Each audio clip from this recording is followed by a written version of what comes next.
YouTube class है child growth में आप लोगों का स्वागत है। आइए देखते हैं कुछ साउंड चैप्टर का कुछ इंपॉर्टेंट क्वेश्चन आंसर यहाँ पे है, उसको देख लेते हैं। सबसे पहला क्वेश्चन है how is sound produce. Sound कैसा प्रोड्यूस होता है, कैसे कैसे पैदा होते हैं, चलिए देख लेते हैं। Sound is produce when something vibrates. Sound कब प्रोड्यूस होता है? जब कोई चीज़ वाइब्रेट करता है, ठीक है। The vibrating body causes the medium water air etcetera around it to vibrate. यानी वाइब्रेटिंग किस चीज़ से हो सकता है?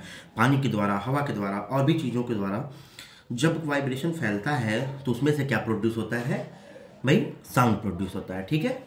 हम जो बोलते हैं वो भी कहीं ना कहीं वाइब्रेशन के कारण ही होता है, ठीक है। चलिए आगे देख लेते हैं। Right one difference between musical sound and noise. Musical sound और नॉइज के बीच में कोई एक डिफरेंस बताइए, चलिए देख लेते हैं। Music is a sound which produce a pleasing sensation, ठीक है। जो म्यूजिक होता है ना, उसका जो आवाज़ होता है वो बहुत शांत वाला आवाज़ होता है, बहुत मन को सुकून देता है, ठीक है। जबकि noise in an unwanted and unpleasant sound, जो कि नॉइज को कोई भी चाहता नहीं है, ठीक है ना। ये अनप्लीजेंट होता है, मतलब कि मन को बिल्कुल भाता नहीं है। शोरगुल भी होता है, शोर होता है तो मन को अच्छा लगता है? बिल्कुल नहीं। हम ना चाहते हुए भी उस शोर को सुनते हैं, ठीक है। तो नॉइज और म्यूजिक में क्या डिफरेंस है कि जो म्यूजिक होता है, ठीक है ना, वो मन को बहुत शांत करता है, बहुत शांत वाला होता है आवाज़। और जो नॉइज होता है वो बिल्कुल अनप्लीजेंट होता है, यानी बिना मतलब कि मन को अच्छा ना लगने वाला, ठीक है, ऐसा आवाज़ होता है। चलिए देखते हैं क्वेश्चन नंबर 3। क्वेश्चन नंबर 3 में क्या कह रहा है? क्वेश्चन नंबर 3 में कह रहा है कि why are the voice of man, women and children different. यानी मैन का, वुमेन का और बच्चों का आवाज़ कैसे कैसे होता है, अलग अलग कैसे होता है।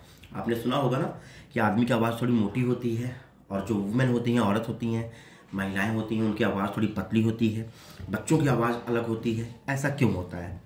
तो this is due to the difference in the size of the vocal cords. ऐसा इसलिए होता है क्योंकि वोकल कॉर्ड्स जो होते हैं ना हमारे लैरिंग्स में, जो पाए जाते हैं वोकल कॉर्ड्स गले में, वो कैसे होते हैं? अलग अलग होते हैं भाई। बच्चा रहेगा उसका वोकल कॉर्ड्स अलग होगा, महिलाएं होंगी उनकी वोकल कॉर्ड्स अलग होंगी, मैन के वोकल कॉर्ड्स अलग होते हैं। तो इसी कारण जो वॉइस होती है वो डिफरेंस आती है, अलग अलग होती है, ठीक है। मैं बता दूं यहाँ पे जो मेन का होता है वो 20 mm होता है वोकल कॉर्ड्स, ठीक है, और वुमेन का 5 mm होता है, और चिल्ड्रन का 5 mm से कम होता है, ठीक है। चलिए देखते हैं क्वेश्चन नंबर 4। क्वेश्चन नंबर 4 में कह रहा है a pendulum oscillates 25 times in a 5 second, find its frequency. दिया है 5 सेकंड में 25 टाइम्स होता है, तो इट्स फ्रीक्वेंसी, उसकी फ्रीक्वेंसी क्या होगी? तो आपको फ्रीक्वेंसी पता है ना कि 1 सेकंड में कितनी बार होता है, वही उसकी फ्रीक्वेंसी मानी जाती है कि 1 सेकंड में कितना ऑस्किलेशन होगा, उतना ही उसका फ्रीक्वेंसी माना जाएगा, ठीक है ना। मतलब कि frequency can be defined as the number of oscillation made by a pendulum in 1 second. It is given that in 5 second it can oscillate 25 times. जैसा कि दिया गया है 5 सेकंड में 25 टाइम्स क्या करता है? ऑस्किलेट्स करता है। तो 5 सेकंड में कितना होगा? 5 सेकंड इक्वल 25 सेकंड। 1 सेकंड का निकालना है तो 1 सेकंड इक्वल टू 5 कहाँ चला जाएगा? इस साइड आ जाएगा, 25.5 आ जाएगा 5 ऑस्किलेशंस, ठीक है। तो थर्स फ्रीक्वेंसी ऑफ अ पेंडुलम, आपको पता है कि ऑस्किलेशन को कब कैसे करते हैं? हर्ट में कर दिखाते हैं, तो 5 हर्ट्ज हो जाएगा। क्लियर है? चलिए देखते हैं क्वेश्चन नंबर 5।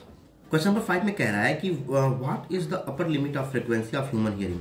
यानी जो मानव सुनता है वो सबसे ऊपर लिमिट उसकी क्या है? वो कहाँ तक, किस रेंज तक वो सुन सकता है? तो चलिए देखते हैं इसका answer. Humans can detect sounds in a frequency range from about 20 hertz to 20 kilohertz. यानी जो मानव होता है वह 20 हर्ट्ज से लेकर 20 किलो हर्ट्ज तक की रेंज में, जितने भी इसके बीच में आते हैं, उतनी आवाज़ को ये सुन सकता है। अगर 20 किलो हर्ट्ज से ज़्यादा होगा तो भी सुनने में असमर्थ होगा, और 20 हर्ट्ज से अगर कम होगा तो भी सुनने में वो असमर्थ होगा, ठीक है। तो मानव किस रेंज तक सुन सकता है भाई? 20 हर्ट्ज से लेकर 20 किलो हर्ट्ज तक के रेंज में कोई भी वॉइस को वो सुन सकता है। चलिए देखते हैं क्वेश्चन नंबर 6। चलिए देखते हैं क्वेश्चन नंबर 6। क्वेश्चन नंबर 6 में कह रहा है what do mean by noise pollution, what are its harmful effects. यानी नॉइज पॉल्यूशन से आप क्या समझते हैं? नॉइज पॉल्यूशन से आप क्या समझते हैं? उसके क्या हार्मफुल इफेक्ट होते हैं? चलिए उसको देख लेते हैं कि the disturbance produce in the environment due to undesirable loud and harsh sound of level above 120 decibel is called noise pollution. यानी नॉइज पॉल्यूशन क्या है? जब कोई भी आवाज़ 120 डेसिबल से ऊपर चला जाता है, ठीक है ना, और जिससे कि बहुत ज़्यादा तेज से आवाज़ होता है, ठीक है ना, और बहुत तीखा आवाज़ होता है, उसी को हम कहते हैं नॉइज पॉल्यूशन। उसी से नॉइज पॉल्यूशन क्या होता है? फैलता है। और क्या होते हैं? जितने भी ह्यूमन बींग्स होते हैं, या जितने भी इन्वायरमेंट में रहने वाले लोग होते हैं, वो कहीं ना कहीं इन चीज़ों से क्या होते हैं? डिस्टर्ब होते हैं। ओके, यहाँ ये कह रहे हैं exposure to loud noise can also cause high blood pressure, lack of sleep, hypertension and stress. अगर बहुत ज़्यादा तेज आवाज़ होती है ना नॉइज पॉल्यूशन से, कहीं ना कहीं हाई ब्लड प्रेशर रहेगा, लैक ऑफ स्लीप, सोने में दिक्कत होगी, हाइपरटेंशन एंड स्ट्रेस, कहीं ना कहीं आपके मन में स्ट्रेस भी पैदा होगा। तो ये थे नॉइज पॉल्यूशन के कुछ हार्मफुल इफेक्ट। आइए देखते हैं क्वेश्चन नंबर 7।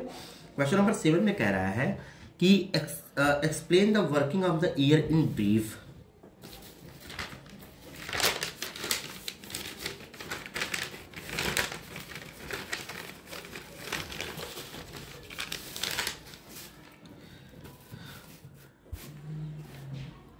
कह रहे एक्सप्लेन द